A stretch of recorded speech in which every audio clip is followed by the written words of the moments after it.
Hey everyone, welcome to the Catholic Entrepreneur Podcast. My name is Mitch Fisher. I'm your host. Today we have another special Catholic entrepreneur guest, Michael DiStefano, founder of Fidei Email. Before we dive in, the question of the week is: who is the patron saint of your business or your creative endeavors? Who's the saint that you call upon for that? Without further ado, let's bring in Michael. Michael, how are you doing? Hey, Mitch, I'm doing well. How are you? Good. Thank you so much for taking time to join me on the podcast. Why don't we just start with just kind of you introducing yourself and what you do? Sure. Yeah, my name is Michael, Michael DiStefano. So I was living in San Francisco as a software engineer. I was a practical atheist agnostic of the sort of Richard Dawkins variety. And through a series of events, I converted to the Catholic faith. And and this was back in 2017. And so I was still working in the tech industry at the time. And through series of events, I was reading a book called The Benedict Option, and it kind of really resonated with me at the time. And I started getting to thinking how I could apply this to technology. And so, long story short, I gave a talk at my parish in San Francisco called Engineering the Benedict Option. And that kind of set the stage for what I was eventually going to do, which a year or two later, I started Fidei, which is a Catholic run technology company. Right now, we provide email and some other internet services for Catholic individuals, families, and businesses. But we have a lot of plans in the future as well. Very cool. Thank you, Michael. Take us through kind of your background in software.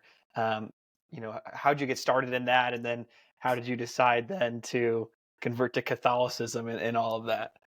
Right. I mean, so my background basically, I was given a laptop when I was a kid, and it was kind of an old laptop. And I don't know how I heard of Linux, but I heard of Linux. And so I kept installing like various versions of Linux on this poor laptop to the point where I broke the CD drive. And so then I ended up not deterred. I was like, well, how can I make this work without a CD drive? And so you probably don't know this, Mitch, but floppy disks were a thing. And so I set up a bootloader on a floppy disk, installed like a little program to connect with like the drivers for my Ethernet card, and installed over that. And that kind of got me hooked. Basically, like debugging that, figuring out that, beating up that laptop, installing various versions of Linux on it. This was, I guess, in elementary school, and then I ended up just falling in love with computers and studied computer science in college, and started a few of my own companies, worked for other companies, and like a lot of tech people, ended up in the San Francisco Bay Area. I always told myself I wouldn't quote unquote like sell out because that's how I viewed it at the time. But I ended up there, and it was a fortuitous decision to move there, not for a career necessarily, but I ended up meeting my wife, and I ended up finding the faith in San Francisco of all places. That's beautiful. Yeah. What was that like then? I mean, um, on a personal level, just the conversion process. You said kind of picking up a book and getting that point, and then to the point where now you're connecting your career with, your Catholic faith. How did that kind of come about? Well, I guess I won't get into the long story of the conversion, but like I said, I was a pretty staunch atheist. I was a member of the Atheists, Agnostics, and Rationalists Club in college. I used to drive around with those arrogant Darwin bumper stickers on my car, and I was just kind of a jerk. Um, and so I was 25 years old. Like I said, I started a few of my own companies. I was 25 years old, living in San Francisco, and I founded a company, and I raised venture capital. And this is kind of like the dream, right? This is why everybody moves to San Francisco who's interested in technology to become the next like Steve Jobs or something, right? And uh, and so I'm 25 years old. I've got VC money. I've got a co-founder. I hire people, um, and and then we ended up running it into the ground essentially. We ended up giving the money back to VCs, and they were shocked. They never hear about this, but we gave whatever was left, which was a considerable amount because we didn't go through with it that long. But basically, you see like all your vices and everything come out, and so afterwards, after this ordeal, I realized I really only had myself to blame. And like a lot of people, it's kind of embarrassing to talk about, but a lot of sort of young tech people get into like Buddhism and other things like that. And so I was into meditation and mindfulness and all that sort of stuff that kind of the yuppies are into, and and I was kind of leaning on that as a crutch after this major failure. And then, for as chance would have it, I had a book on my shelf by Dr. Edward Fazer called Five Proofs for the Existence of God. And I'd come by this book a while prior to that experience, but it was on my bookshelf and I hadn't read it yet. So I was unemployed, had all this time, and I didn't know what to do. So I'm like meditating every day in this like little corner of my San Francisco apartment, and I decided to pick up that book. And so it kind of became this the dovetailing of two different things. Like the spiritual side was the meditation, which eventually turned to prayer, and then this sort of Aristotelian logic side of things, which always appealed to me as an engineer. You like things that make sense and are coherent. And so I remember reading these proofs and just becoming absolutely obsessed with it. And then my quote unquote meditation, eventually I realized, or I became obsessed rather, with like this isn't looking inwards anymore. It's not this sort of like clearing your mind sort of thing. And I became really interested in like who am I speaking with? And then at one point, I just, I don't know how it happened, but I realized like truth, what I've always been seeking, is a person, and it's the second person of the Blessed Trinity. After obviously reading these books, I didn't like come up with it myself, of course, right? And the introduction to St. John's Gospel, like in the beginning was the Word, that just like completely blew my mind. And so I ended up going on Google Maps and looking up Catholic Church, and found one that looked really beautiful, which was a Gothic style church in San Francisco. And I walked in, and I didn't know what day it was, but it turns out it was Good Friday. And so I go into church and I sit through the service, Good Friday service, and at the end, the pastor, Father Michael, says, make sure you're all here tomorrow. So I was like, I had no idea what it was. So I was like, okay. So I come back tomorrow and I sit through I witnessed the Easter Vigil, and it was just like I was completely blown away. And I remember going up to Father Michael afterwards, and I just kind of like stuttered and basically was like, Father Michael, my name's Michael too. I want that. And he just like looks at me. He's like, what do you want? And I said that. And I guess I was looking into the church at the time. And he said, oh, you want to become Catholic? And so he kind of said, email me and we'll get you signed up for RCIA. And my first thought, because this is a Dominican parish, my first thought was like, he's wearing the friar outfit and everything. My first thought was like, well, friars have email addresses. That's kind of weird, anachronistic. So yeah, that's kind of the conversion story. Wow, that is so beautiful. Yeah, very cool. Praise God for that. Um, tell me more about Fidei, and what you do in that business, like the things that you provide, kind of the problems that you're trying to solve. So I did hear your talk. I did listen to the talk that you gave at that parish. I think kind of your concept and the way that you're thinking about this is really beautiful. Just share a little bit of that if you would. Right. So, technology kind of scares people, right? People have these different reactions to it. Some people just completely embrace it and become, technophiles and kind of need the hottest gadgets and everything like that. And other people kind of want to become like Luddites or like the Amish or something like that, and kind of just shun technology altogether. And I've gone through both sides of that. I actually used a dumb phone for a while, had a paper map for the subway and stuff like that. Like I tried that, and there's something to be said for that. But essentially, kind of in studying the history of technological development and things like that, you realize that technology is just a tool, right? And it can be used for good or for bad. And what I've started to see is in the tech world that the development of technology is really like modern technology is developed by people who are not Christian or Catholic, right?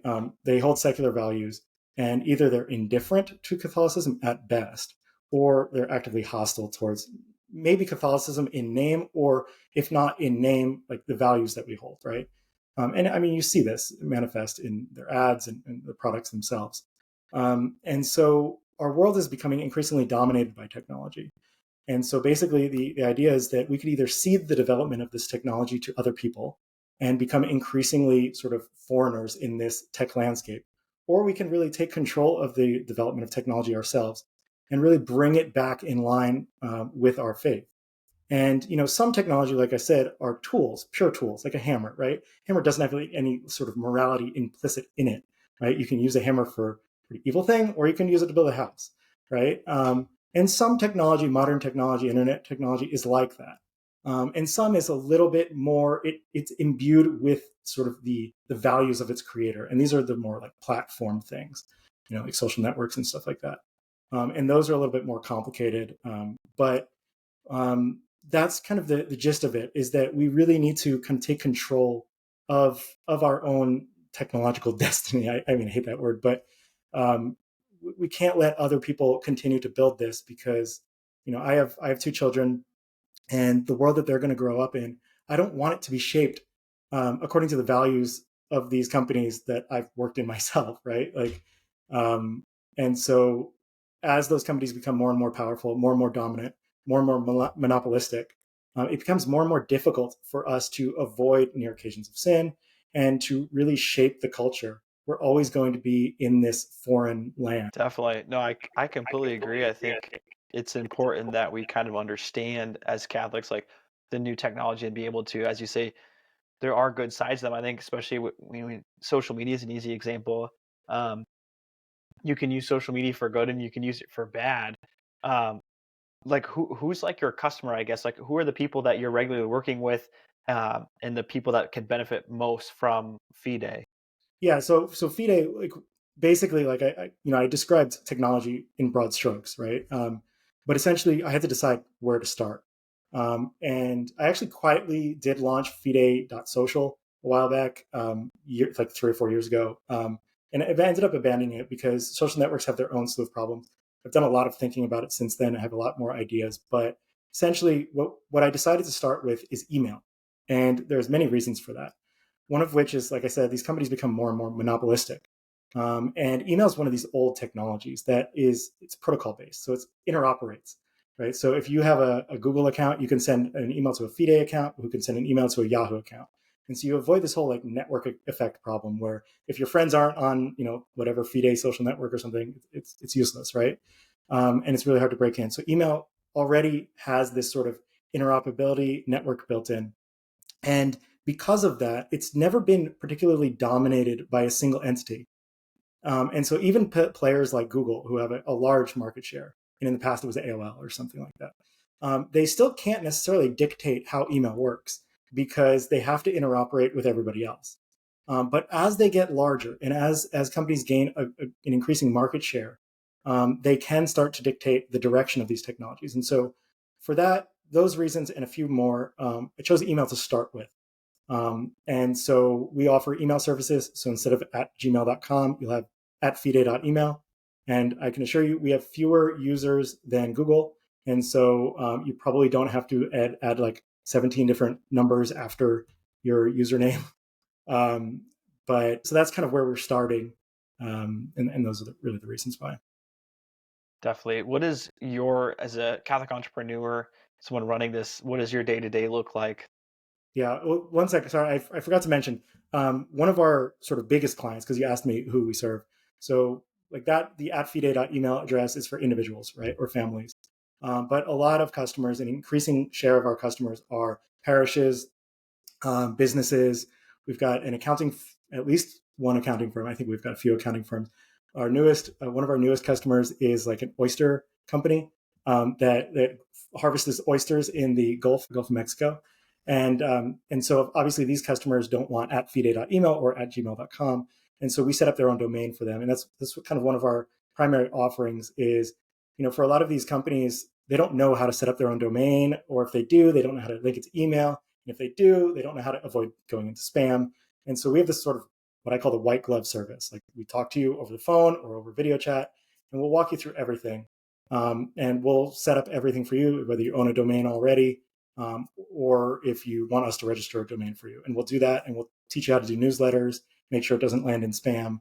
And we kind of just handle everything for you. So that's really an increasing number of our customers. Very cool. No, that's good to know. So you do work with like, small businesses or medium, large size business that will, help them set up a domain, get all their email addresses straight.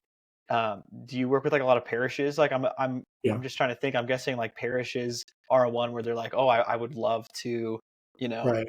have Yeah, like we've got run on Catholic software like this. yeah, we have a fair amount of parishes, and it's the same thing. I mean, the pastor is really busy. He doesn't have time to, research DNS settings and stuff like that. And so, a lot of the pastors we've dealt with are just really grateful to say, "Okay, Michael, you take it from here, and like we'll give you our login credentials, and you just set it up." And we've had everything from in the beginning when we started, we would kind of do a group session, if you will, kind of like teaching everybody how to use email, best practices and stuff like that. Then I realized like a lot of these same questions came up again, and so we'd record them, and so we send that out. But we still offer this sort of one-on-one touch if needed. Yeah. Definitely. So like as the operator, what does your day to day look like? From start to finish. Like what kind of projects are you working on? Things are you doing to keep things running? Right. I mean, so I have a software engineering background, right, and so I maintain the servers, and I really like, even though it's been in business for a few years, I still like handling a lot of the customer support. I like really interacting with customers. That kind of keeps me motivated. Like I like talking to our customers. The other day, I spoke with somebody over 90 years old, and so we've got people over 90. We've got fathers buying their first email for their children. They didn't want them to get into the Google ecosystem and stuff like that. So customer service, a lot of programming, and that gets into our future products. And so like any tech company, you really need to kind of focus first. You need to stick with one product and kind of get product market fit, and then you can once you succeed at that, you can sort of move into other domains. And that's what I'm working on right now. And so a lot of I'm a morning person, and so I think most clearly in the morning. So I wake up really early, before the kids and my wife are up, and I start programming, and so I work several hours that way, before taking a break, and talk, hang out with kids, going for a walk with the kids and the dog, things like that. Very cool. What are some of the projects that you're able to talk about right now that you're kind of looking forward to the next year, next 5 years? Yeah, so the next year, I mean, that's easier to speak to. Um, we're handling a lot. Like I said, we have a lot of increasing share of business customers, parishes, small businesses, doctor's office, accounting firms, etc. And so a lot of them want sort of web presences, but they don't necessarily need a website. And so we're working on a solution for that. And I'm really excited about this. I think this is going to really nail it for a lot of these companies who don't want to go to Wix or Squarespace. Some of them need that, but a lot of them don't. They just need something on the web. And we have a lot of plans for how to do that initially, but then to sort of start building out some networking and really interesting things there. And in the 5 years, like I said, um, if Catholics built technology, it wouldn't look the same. And so we started out by building alternatives, these sort of tools without morality necessarily implicit in them. And that was necessary to get a beachhead. But there's a lot more that we can do. A lot of technology would take a different shape, and a lot of the sort of quote like alternatives that exist, they're just kind of copycats with maybe like free speech or something like that. But that's not really what we need as Catholics. We need well thought out things, tools that are built by and for Catholics. And so, I wouldn't say we're going to make a exact social network, but there's going to be some aspects to it that touch upon and take some of the best aspects of social networks without creating Twitter or Facebook. And so we're doing some of that. There's a lot of really interesting space around. Yeah, I can't talk about too much, but around like there's a lot of materials. Let's say we have a wealth of documents and history as Catholics and in resources, some of which are digitized, not all of which are. And there's a lot of interesting things that can be done there. This giant corpus of Catholic thought. And so kind of thinking along those lines too, and really, really excited about the next 5 years because instead of just creating alternatives, really creating new things that really help build up the kingdom. Absolutely. What are some ways that you market and get the word out? How do you reach people to let them know what you're doing? And what have you found works really good? What have you found does not work at all for you? Yeah, so podcasts are really effective. podcasts are probably the best medium for us. Like you mentioned that you listened to a talk that I gave at my parish. That was posted by Sensus Fidelium, Steve. He wasn't recording it. We recorded it at our parish, and then I ended up sending it to him. And he didn't tell me he was going to post it. He just suddenly we started getting a lot of traffic from Census Fidelium, and I realized he had posted it.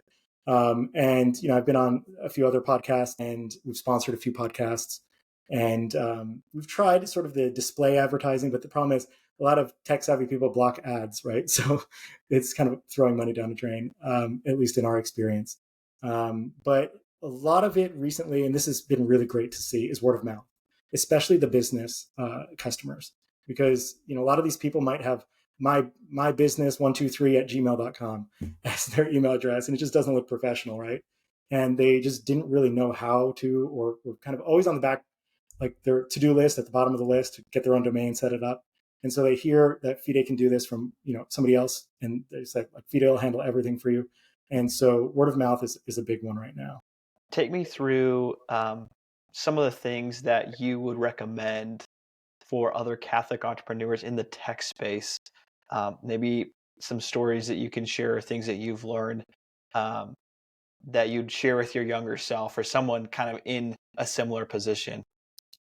Yeah, I mean, well, the one, I guess, thing that I'd say up front is that I wasn't sure when I started Fidei whether there was a desire for this, right? And I kind of kept talking about it, and my wife said, "Just do it, like just try it and see," And I've been very heartened to see that there is a lot of support for this, and the message that different messages resonate with different people, but an overarching one is like support small business in a way, right? Just like you'd buy coffee beans from a Catholic coffee roaster or things like that, if you have the option, like that can exist on the internet. And I think that a lot of times we think about, and this is getting into the advice realm. So a lot of times we think about technology companies as this sort of winner take all environment, that the internet is different. There has to be these massive behemoths, that it's big business only. But there's actually, like, the small business isn't only relegated to the physical space. Like, small businesses work on the internet just as well, if not better, than in the real world. And so start thinking about it not as you're a VC-backed startup who has to like scale infinitely and hope to figure out how to make money later. Like, run it like a real business, which is why we charge for what we do, right? A lot of these companies that don't charge, they make money by other means, and usually that's selling your data or using it as a loss leader for selling other products, or they do it until they get market dominance, put their competitors out of business, and then they start charging, right? Google's famous for doing that. And so just, run it like a real business. And people are interested in this sort of thing. Point. What are some resources or maybe media out there that you'd recommend for Catholic entrepreneurs in your space to kind of subscribe to or listen to, or things that you have found helpful as you kind of navigate this space? Yeah, I guess I don't really read much in terms of like entrepreneurial stuff. I like reading about the faith, and I like reading about technology and how to build things. Uh, but I guess that's me being an engineer before a business person. So I can't answer you there, but I can answer you in terms of engineering stuff. So one thing that I'd really recommend is trying as much as possible to stay as close to standards and open source. It's really important, like what I was saying earlier, to not allow sort of these proprietary formats and proprietary products to really gain dominance. And the way to do that is to really embrace standards and to create a diversity of products within the sort of this space of standards. And there's some really amazing standards that have been out there for a long time, and we don't need these sort of walled gardens that are kind of curated by and maintained by these giant tech companies. Stick close to the standards, and don't over engineer things, and try as much as possible. We've done this at Fidei as much as possible, and it's been painful sometimes. Don't rely, like, put your money where your mouth is. Like, don't rely on AWS, right? For instance, right? Like, try to really support small businesses in the things that you need to run your business, right? Try to really live it. You're not really accomplishing much if you're just putting a layer on top of Amazon or something like that. And so this really needs to be kind of an from the bottom movement, and really we can provide employment for other Catholics. And that was part of one of my main goals. After seeing kind of the hiring practices and who's getting hired and what they're looking for, I really realized that like in 5-10 years, there's going to be some compromises that Catholics have to make to be hired in the tech industry. And so I think it's really crucial that we provide employment. And so start thinking about that. Start thinking about who you want to employ and that you're interested in employing other Catholics. And that not only can you employ them directly, you can employ them by using the tools that they provide and things like I that. love that. Yeah.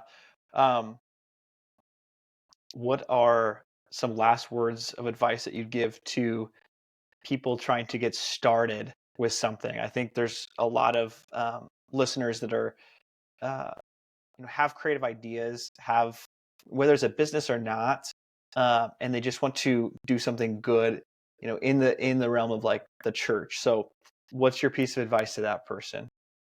Yeah, just do it. I mean, talk to your pastor, talk to some friends, and put it out there. Make a prototype, see what people think. Don't ask. One thing I'd say, don't ask like advice before you've made something necessarily, because like people don't get it sometimes until they see it.